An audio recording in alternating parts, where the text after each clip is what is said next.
Hello, welcome back to the Education on Fire podcast. If you've been listening to me for any amount of time, you'll know that the understanding of what the environment's like for everybody that's involved in learning is really, really important. And that comes down to the light that's involved in any given room, the air that we breathe, and everything that's going to be supporting us. So today I'm delighted to be chatting to Dr. Doug Milburn, and he's the founder of Advanced Glazings. Now, we talk about how these essentials are so key, exactly how his company goes about making that work, and as well as talking about just the science and the data behind it, the real kind of human element, which is really something which he's passionate about. So I hope you love this conversation as much as I did with Dr. Doug Milburn. Hi, Doug. Thank you so much for joining us here on the Education on Fire podcast. One of the things which is really important to me is the fact that the environment that we try and learn in and that we're trying to survive in as adults, but certainly as children, is incredibly important. Just the basics of food, of air, light is going to make all the difference. I certainly know from my sort of working experience. I think the kind of things that you're going to be able to explain to us and share with us today are going to be fantastic. Yeah, so thanks so much for being on the show. Well, thank you for the opportunity. So why don't we first dive in? Give us a good sort of background. Advanced Glazings, how long has it been going, and where did that sort of idea come for sort of making it a reality? Yeah, like a lot of things, sort of a long and been tortuous path to get there. I spent a lot of my life. I came from a family of educators, and it's kind of funny how the track ran back there. Almost everybody in the family, grandmothers and mother, father, aunts, uncles, everybody, teachers or professors. And anyway, I was the black sheep of the family. I became an entrepreneur. Here's how I got there. I enjoyed school, and I liked it so much. Went to university, and I spent both 13 years at university. Finished a PhD, a couple physics degrees, PhD. My PhD, my PhD supervisor was a pioneer in the world of solar energy and high performance window technology. And there's a technology in the lab, it was called honeycomb transparent insulation. And he had developed that as a PhD thesis back when I was first born. He was doing his PhD. And I took that and ran with it and created a company with it. And the move into natural lighting in buildings and schools being one of the very important areas that we work in. That was a pivot, actually. Well, Oh, right. So where were you sort of focusing before? Was it a sort of more commercial kind of stance? yeah, it was developing this insulation technology. It was invented to insulate solar hot water collectors, and we looked at commercial greenhouses as being a place to commercialize it. And huge buildings, built in northern climates and heated for at least part of the year, and energy bills are absolutely huge in it. And we could save 80% in heating bills in commercial greenhouses. On our way to do that, and we got just kept on getting interrupted by the building industry, who really said they have the same sort of problems. And the problem, look, in the technical side of it, the problem is to bring natural light into buildings in a way that works. We don't get glare and subsequent blinds. And then when you do it, you have to be energy efficient too. So it's got to insulate. So it's just really a natural fit for technology into a very, very high value application. Yeah, and I love it when those sort of two things that you're passionate about or part of your life sort of come together, and you can see how the education side from, like, say, growing up and then sort of making that a reality into a structure is going to be incredible. So can you take us into some of the sort of the facts about it? Because it sort of makes sense that, yes, of course, we want more natural light. That's going to help children in many different ways. But could you give us some sort of examples of what that might be, or sort of some figures? There's the natural light.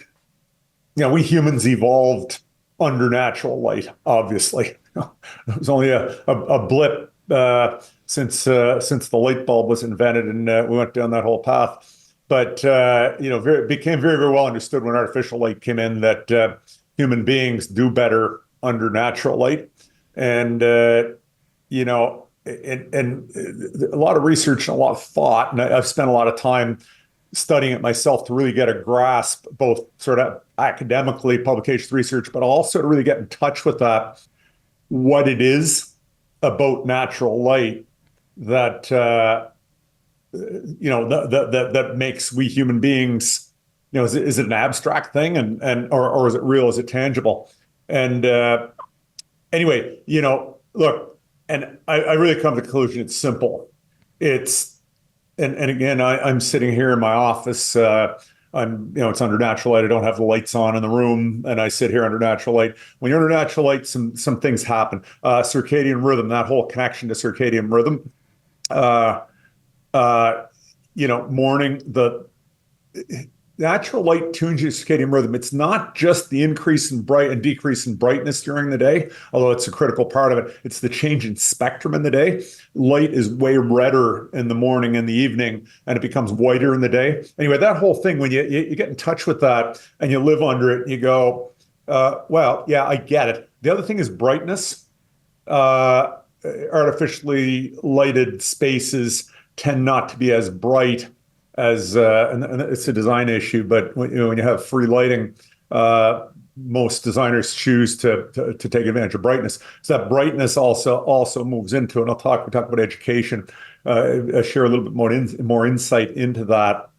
But the education world, decades ago, the education world was, I think they're probably the first area to really have studied the impact of natural light in education. Pacific Gas and Electric, power utility in California, did a very large study of tens of thousands of students across 3 states in the Western US. And they saw startling results in that study that students in situations with most daylight dramatically outperformed students in non-daylighted situations or less daylighted situations. And it was staggering. It was like 20% improvement in test scores. And when you think about that 20%, you think an education system. If you think about it, you want to get measurables in education system. Learning. It's hard to quantify, obviously, but test scores are one thing that's indicative of it. And doing the job of educating 20% better because you enhance the classroom, and people get that. This has been studied over and over again, and this, replicated. Really, it's a consensus in the education world, and it's a stunning payback.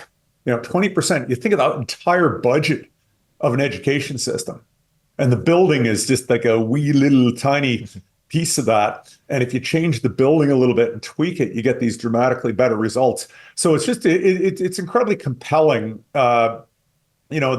To people that care about education, just to really understand that relationship between natural light and the ability of children to learn in that environment. And I know certainly I've had conversations with people talking about sort of exam rooms, for example. There are some people who are lucky enough to maybe be towards the front of a hall where the exam's taking place. There might be some more natural light at the front. There's more air circulating. And then you've got some children who are sort of stuck in the back corner, for an example, who then have a very different experience of what's supposed to be kind of a level playing field for an exam situation. And it is sort of, it seems obvious, but like I say, you get into the practicalities of the rooms that you're in and the worlds that we're living in. But you sort of mentioned on there about how you can sort of tweak things. I'm curious, are you able to sort of enhance buildings that are already there, and you then sort of make more light come in as you're able to do that? Or is it easier just that when a new school's being built, or you're able to sort of start with that sort of design element, that you're able to create an environment off the bat? Yeah, it's a great question. And the answer is it depends. So, and lovely answer. I wish it was simpler. It depends. The building envelope, you know, we'll talk a little bit more about how we do daylighting and how you convert, harsh direct beam sunlight into soft, gentle, natural light. But it's a thing of geometry. It's the building envelope and how much we use this as daylight aperture. You need view, right? And talk about view glass. What we call vision glass, regular old clear glass. Wonderful stuff. The Romans invented it. Been around forever, and it brings in view and it brings in daylight. But that daylight is unfiltered and unconverted. And you put windows in, and you absolutely need view. But the minute you start putting, if you get too much view and too little view, you create glare, you create contrast problems. And the world is so used to it. So we spend all this money to put windows up in buildings. And, we punch holes in the opaque areas are better insulators. So we make a thermal breach and we spend more money for that aperture. And next thing you know, we're paying extra money to put blinds on that block the view and block most of the daylight. So there's ways to design around that. It's very, very straightforward in a new building. You start at the sketchbook part of it. It's incredibly easy to create great daylight in classrooms if you use what we call ideal light diffusers. And we call it translucent glazings for, sort of more colloquial way of saying it. But if you try to do good natural light in any building, it's not just schools, it's in any building, and you try to do it with just vision glass, you end up trying to duck the sun and put shading devices over and get some view of the sky, but not the sun disk. And it's just challenging. I say to the architects who design schools, and I say, yeah, it's darn sun keeps on moving. The thing just won't stay still. So it's challenging. A retrofit building, you're constrained. You start off with constraints, major constraints. And of course, the economic constraints are always there. So easier with a blank sketchbook. And although we have lots of retrofit projects that we've gone into, the hundreds of schools that we've daylighted over the years. So. And take us into, you can get as technical as you like, you may well go slightly over my head, but in terms of, like, say, the different types of glass, the reason that what you're doing is able to make such a big difference, because I think that'll be interesting for people to realize, in the same way as, we don't just need to give people computers or a book in order to help them learn. Actually, the quality, the type, and the focus, and the sort of the making sure that what you're doing has a real kind of purpose is going to save you money in the long run, but also, like you say, just you're building on that kind of ethos, I guess, of people wanting to improve that environment and that learning experience. Yeah, well, you bring in that whole thing of saving money and how that comes into it. So we'll talk about that. But you want to build a great building, like the buildings in our business. We're at a campus here with multiple buildings, and the buildings we build, we have. There's two pillars to great building. One of them is daylight, which we'll focus on, but the other one I'm going to talk about is natural light. Natural light is fresh air. When we build buildings, we try to provide every employee in here with good natural light, access to natural light, but also fresh air, and demystify it. I think to really demystify it, you get into technical talk, and I'm going to talk up here at the human level, that whole issue of the combination of fresh air and natural light. Fresh air and natural light, you're alert. And it's that simple. Our physiology, if you drop the light levels down, and if you use the wrong spectrum of light, things go wrong as well, which is why artificial light's somewhat problematic.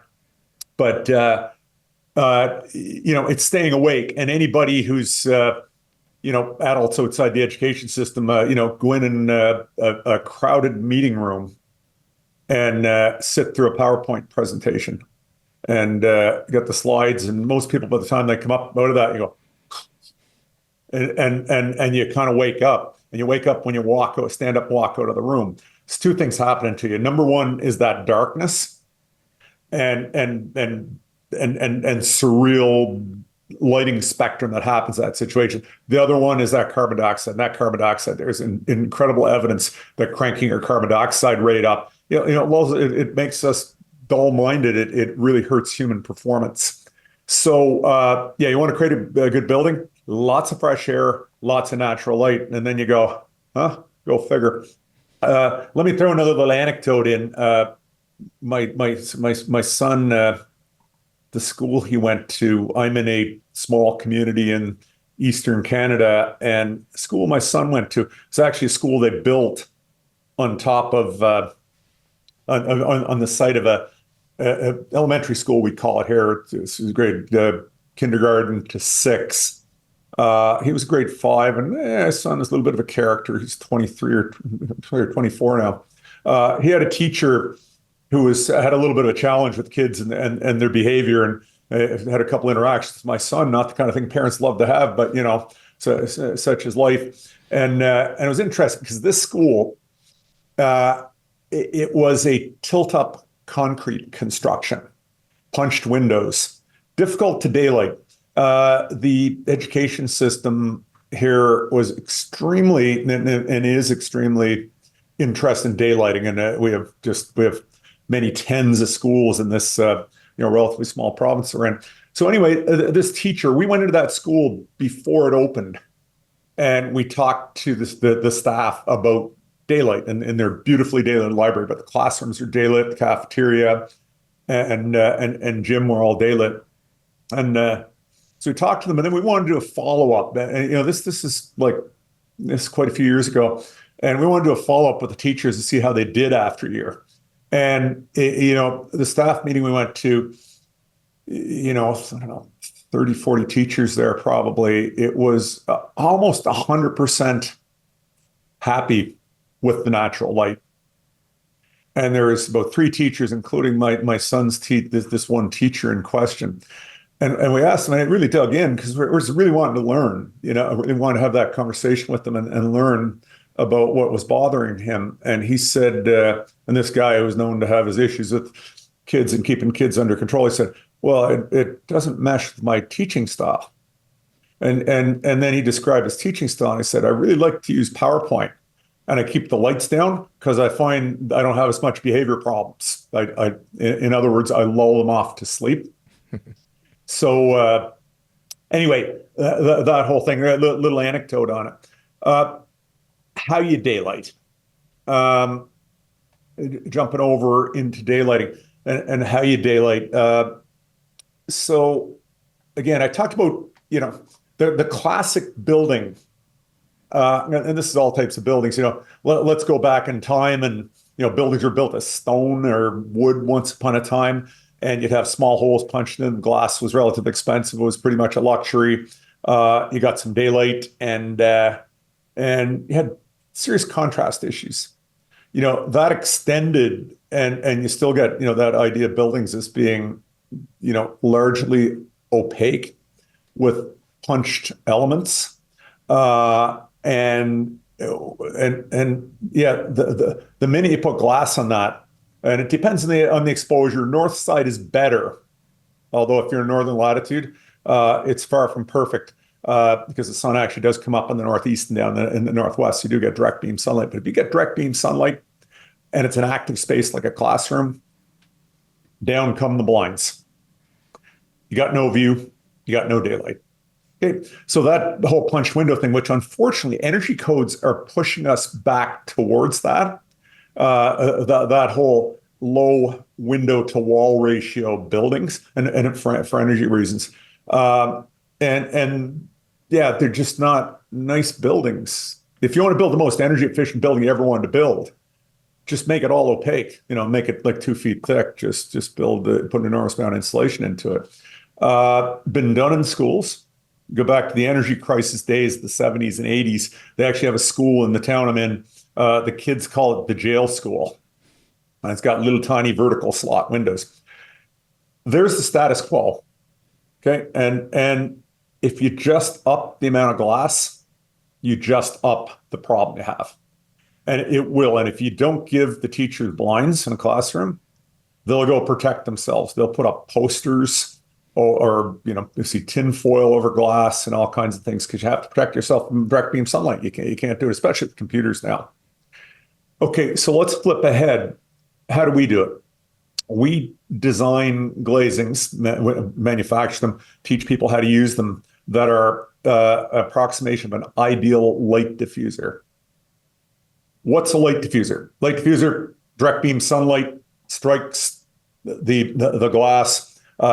It comes in, and instead of continuing straight through, like vision glass, carrying its glare with it. What they do is they spread that light out and they spread it over a very wide range of angles. Half it going up onto the ceiling, it bounces off a light ceiling. The other half going down, providing direct illumination in the room. And when you do that, that translucent glazing provides backlighting. You get this incredibly smooth. I'm sitting in a room. The background that you see here is all natural light. It's incredibly smooth, and despite the fact that I'm here on a sunny day, that light is getting diffused and pushed in, and it penetrates very, very deeply. Instead of coming down and hitting the floor close to the window, it spreads out and goes net inwards into the room. So you can't see out of it. So we need view. It's recognized that we need view. And despite the fact the blinds are closed most of the time, people don't feel right unless there's view. But translucent glazing, ideal translucent glazing, ideal light diffusers are actually the guardian of view when designed correctly. And when you get the ratio right of view to translucent, the reason we close blinds is because of glare. Glare is contrast. And, it's in my field of view, I'll have bright areas. If you're sitting and looking at a wall that has punch windows in it, the windows can feel very bright, especially if that wall is painted dark. You get a very high contrast ratio, and it hurts our eyes. Well quantified in illumination engineering, they totally understand, what is glare. It's a complex subject, but it's well understood. And you got to keep that contrast ratio down. So if you keep your surfaces light inside a classroom, and the classroom is the holy grail of daylighting a school. Obviously, we do the cafeteria and the entranceways and the library and everything else, and very, very positive moves. But it's about the classroom for learning. You want to create an environment where you have natural light that penetrates deeply into the space, as you said, so you don't have the students, some students being in preferential areas. You want to get as much uniform daylighting. You want to get above that magic 500 lux illumination level. And you want to do that in a way you'd like to be able to keep your blinds open. But when you spread that light out, it backlights everything. The base illumination level is way higher. So that, if you have view and the blinds are open, you're going to have glare. But glare, it's dramatically reduced. It's not the absolute amount of light coming in. We human beings are just great. We can go outside on a sunny day. It's 100,000 lux on a sunny day. Clear moonlit, full moon night, it can be, well under 5 lux. 100,000, 5. Our eyes are totally happy throughout that range. Just don't put me in a 5 lux environment and put 100,000 lux in it, because my eyes are really going to hurt when I do that. That's how you create great daylighting into in a classroom. Yeah, that makes so much sense. And even with sort of that technical know-how, I can start to sort of picture how, even the room I'm in here, would look different with that type of glazing, and how I can sort of restructure the studio that I'm in and all of that sort of thing. And I think having these conversations so people even start thinking about that, and like you say, because so many of these things are sort of in silos, isn't it? It's that kind of, like I said, we need to keep it warm, so we're going to build more things with walls and more insulation, and we need this and we need that. I think the thing with life generally, but certainly within education, is that kind of joined up thinking about how do we have the best of everything, and actually sort of talk to all the sort of independent people that can actually help and support that. And I think you painted a great picture there of the way that you can do that, just with that foresight, that understanding, and sort of being able to bring that into view. And so sort of having said that, you said there's lots of schools that you've been involved in. How sort of wide ranging is that? You're sort of based over in America there, sort of Canada, America, further afield. What sort of areas do you cover? Most of what we do is in North America, and a bias towards the East. We happen to be in the East, and that's why that does that. But we're out in smattering of schools all over the world. So we do business globally, and we have a major container port next to us, and sort of stuff. World commerce, so much stuff comes from right around the other side of the world. So it's incredibly easy to do business, and we're electronically connected too. You and I are sitting, and you're in the UK, I'm in Nova Scotia, and we speak easily. So when we get in the that whole thing of marketing daylight and selling daylight, is an interesting one. And it's been made, it's a hard process because of the parties and the siloing you talked about, but it's been made 100 times easier. We can communicate electronically, and of course, the product movement is not an issue in this day and age. Yeah. And like I said earlier, just having these conversations, hopefully there's someone listening where it's just somewhere they've gone, oh, I can speak to somebody about that. And it might not be that it changes tomorrow, but it might be that their planning of what's coming up. Lots of schools, certainly here in the UK, are expanding because as more houses are built, they want to keep people locally. So therefore, it might be doubling in size or sort of 50% in size and whatever. And I think just to be able to at that point to start to say, oh yeah, so what we can do is we can do it like this. And then you can start planning with those things in mind. And that's what I love about the range of conversations we have here on the podcast, because whether it's something that someone's doing in the classroom from a learning context, or like saying an environmental context like we are today, it's all the same thing. If it's helping a child to learn, to be better, to be more themselves and feel like they're giving themselves the best chance to do that, then I think we're all on a win-win-win. And I love the fact that we'll play a part in that. That's what I really do love about this business, is to get to be involved in that aspect. Like, education is one of my favorite markets. Just relates to family background and the fact that that I can be involved in that whole larger process and the bigger picture of that, and which brings up that whole thing that you touched on, education is an interesting one. So I did my PhD in this, it's renewable energy, solar energy world, and solar energy high performance window world, and with a belief I was, pioneer, one of those pioneers with the arrows in the back there, that ahead of the rest of the world, in a belief in renewable energy and how that combines with a better world for humans. And but I have a belief which I retain. Technical change happens when people create products that people buy that do those jobs. And it's one of the reasons I started Advanced Glazings to go down that route.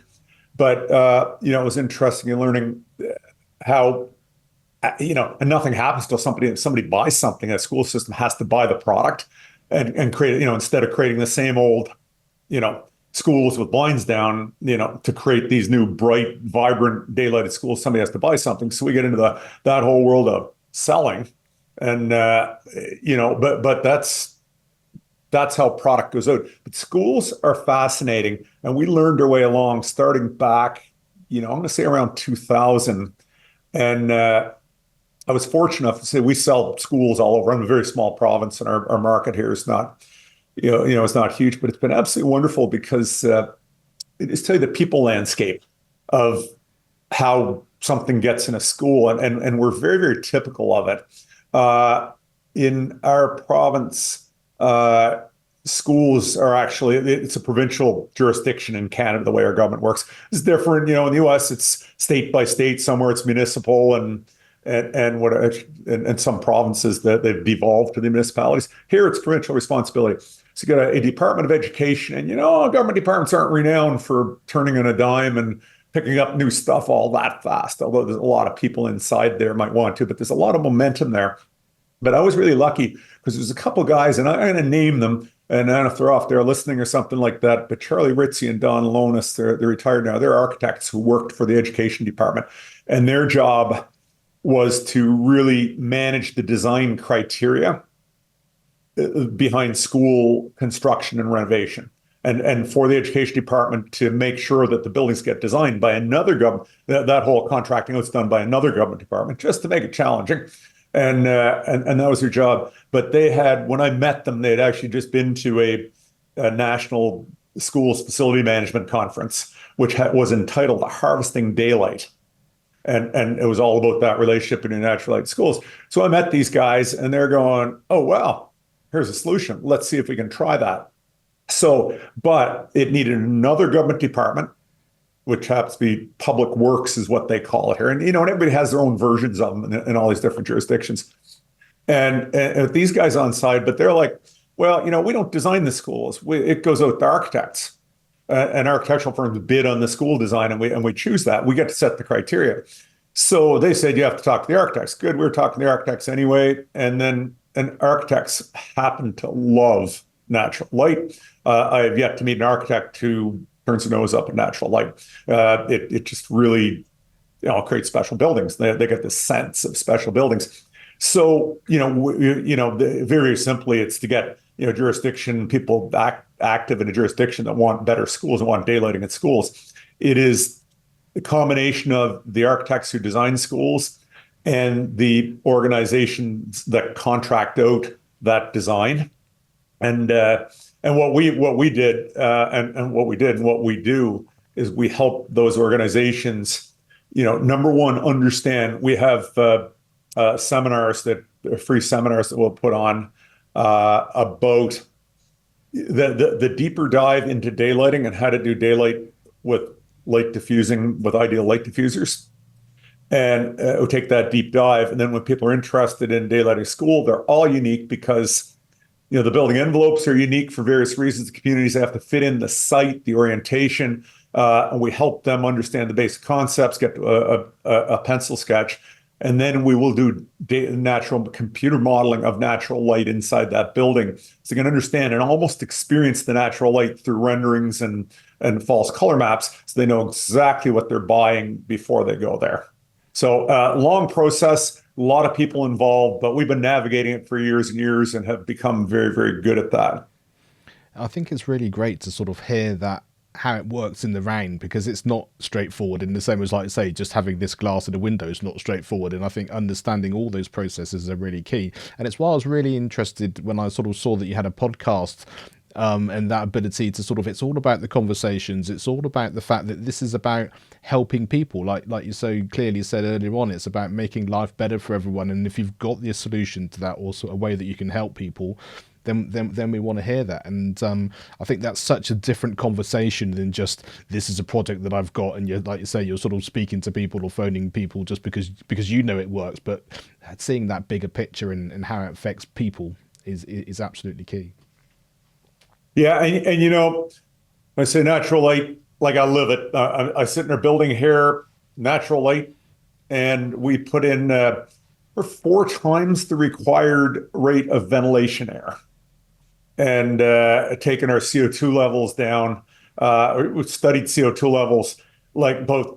I got some great scientific papers of CO2 levels and their impact on human performance, but it becomes real when you watch. We monitor it inside our buildings. We have CO2 monitors around that people can look at, and when the CO2 levels get up to sort of standard design levels, you can feel yourself getting groggy.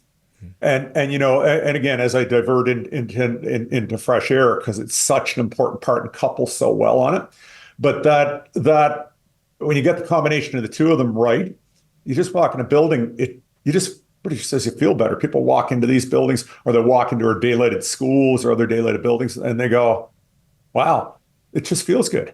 Like, you don't have to know it's daylighted, let's dig into energy for a second, Mark. That whole energy, and we sit in a world right now that's, rightly concerned with climate crisis and the like. And as a result, we have very, very strict building codes coming in. And I talked before about the jail school and small window wall apertures and that whole movement.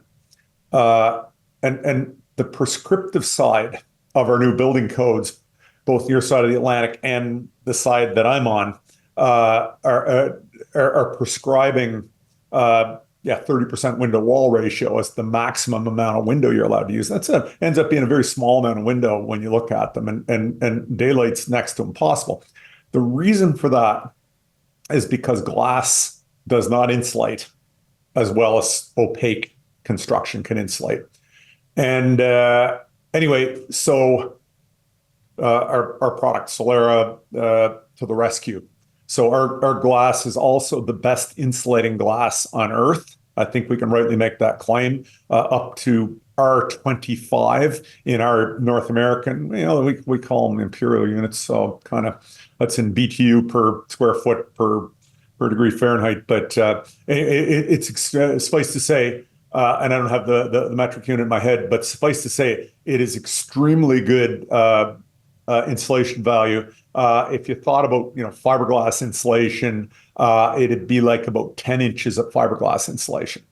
So Wow. it's a stunning amount of insulation. So what that means is under new building code, you can go something prescriptive route, shrinks the amount of glass you can use.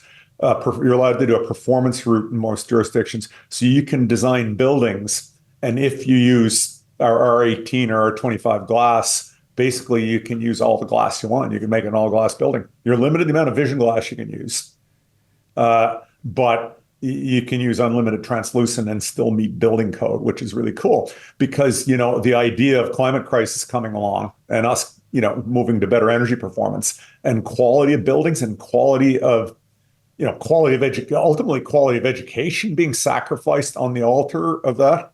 And I think this one of the battles of our times is to maintain our standard of living and quality of life and do it at a lower CO2 level. That's the real challenge, because we can just all go, move into tiny little rooms and, have no windows and whatever else and stay home and don't travel. And anyway, sacrificing the quality of life is not what we want to do, and definitely not sacrificing the quality of our children's education at altar. So it's one of the things that we can do with the whole technology that we're leaders in. Yeah, like I say, and it's already there, and I think just being aware of that, like I say, can change that perspective. And the other thing I really loved about what you said is the people not necessarily knowing it, apart from a few people. It's a little bit like being a teacher. I know when I'm teaching music, for example, all the things that my pupils could do, are able to do, the skills they've got. They might not know, but I'm sort of almost puppeteering it in some way to give them what they need as they go through, and as they learn, they get more sort of aware of what that happens to be. And I love the fact of what you said. If you get the environment right, you're going to have a child that walks into school, bearing in mind they're going to be there for many years, thinking, I love it here. They might not be able to put their finger on why it is. It's because it's got good ventilation and the glass makes it exactly what they need to do. But it's going to be a happier environment on that level. That doesn't need to be a sales pitch when you're trying to get pupils to go to your school or anything like that. But it's that kind of, we know exactly what we're doing and we're doing it for the greater good of our pupils, and we can make that happen. And I love that, because it's doing the right thing in the right way with the knowledge and understanding, and like I say, the skill set of people that you're working with is a really, really key thing. Buildings that people want to be in, and you meet sustainability goals. Yeah. And people learn better in those buildings. They're all connectable. They're connected, and we're pulling it off, and it's a nice place to be. Win. Yeah, I love it.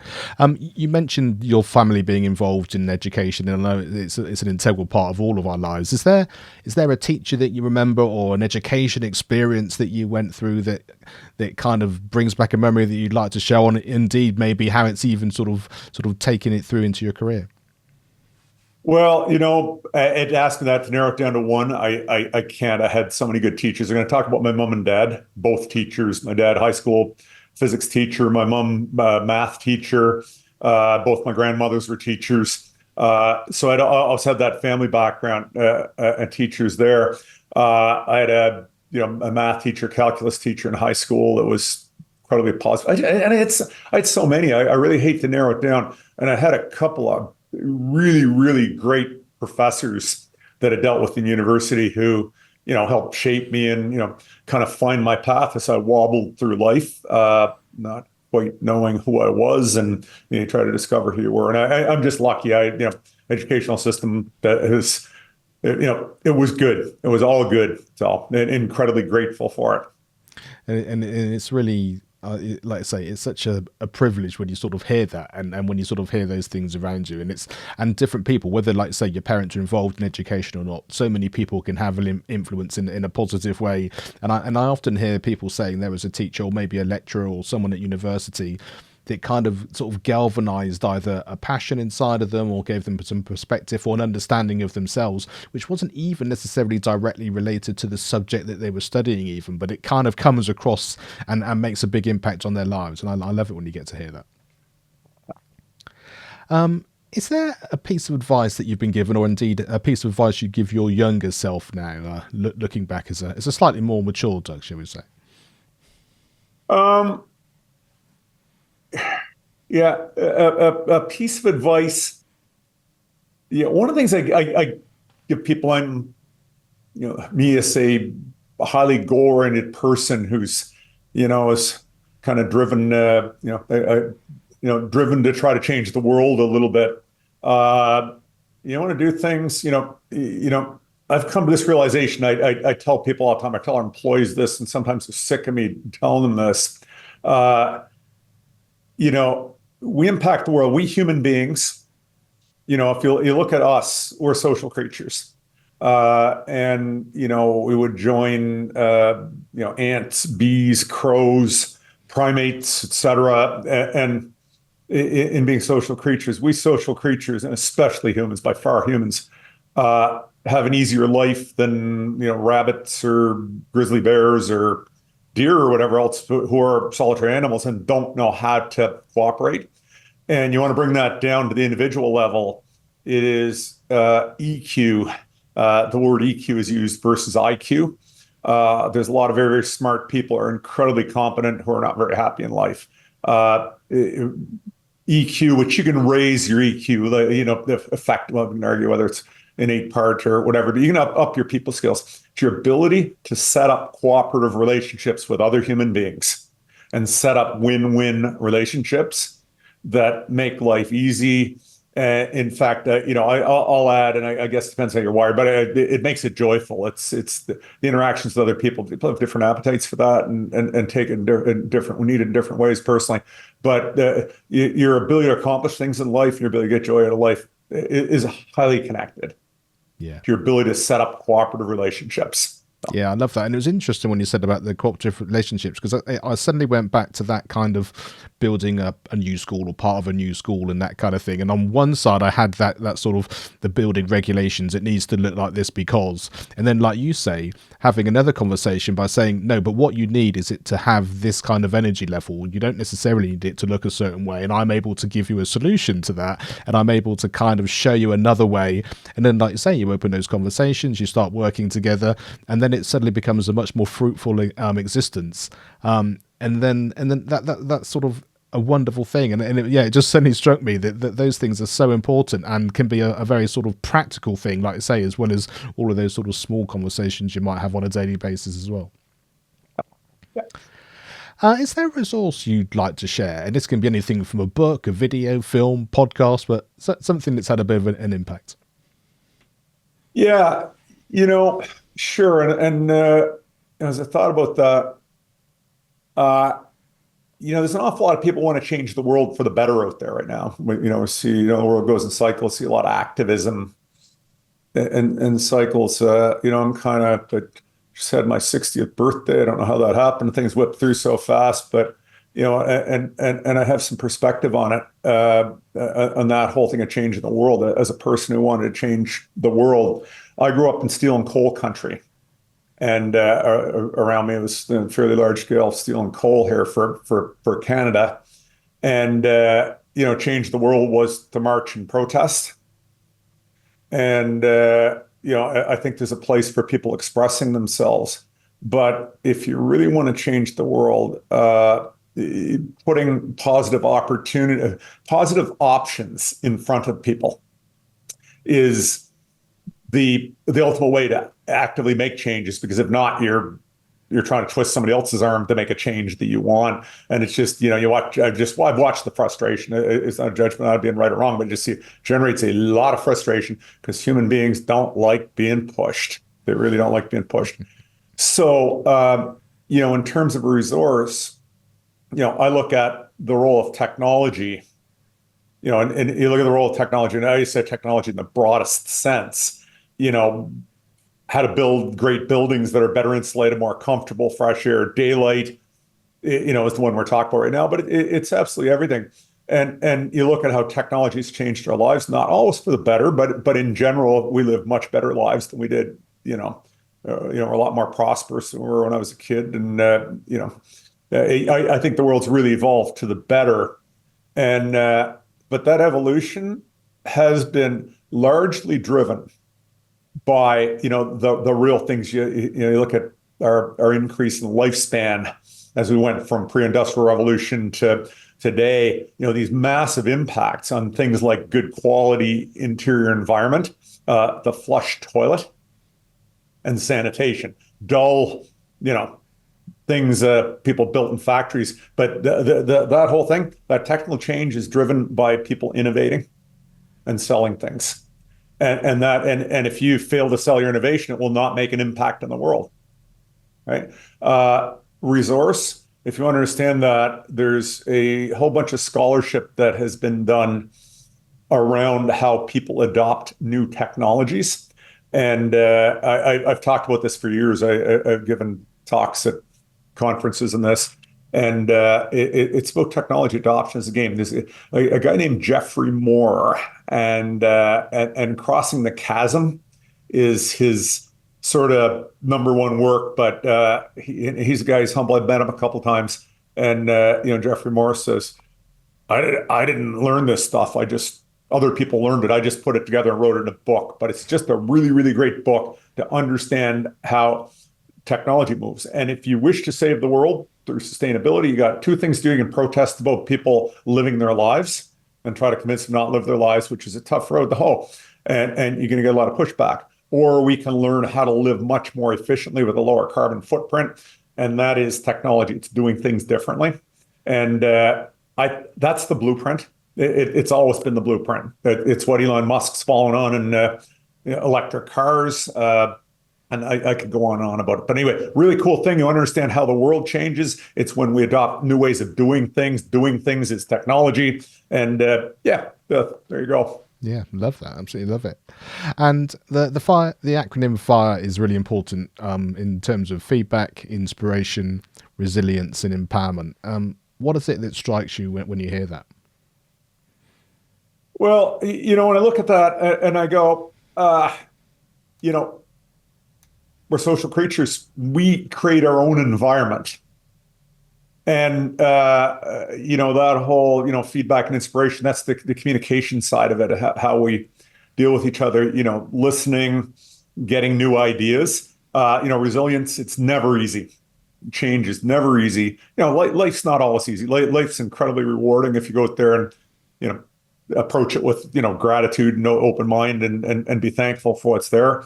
And that whole thing of empowerment, my little world, big enough world, we have about 400 people in the organization.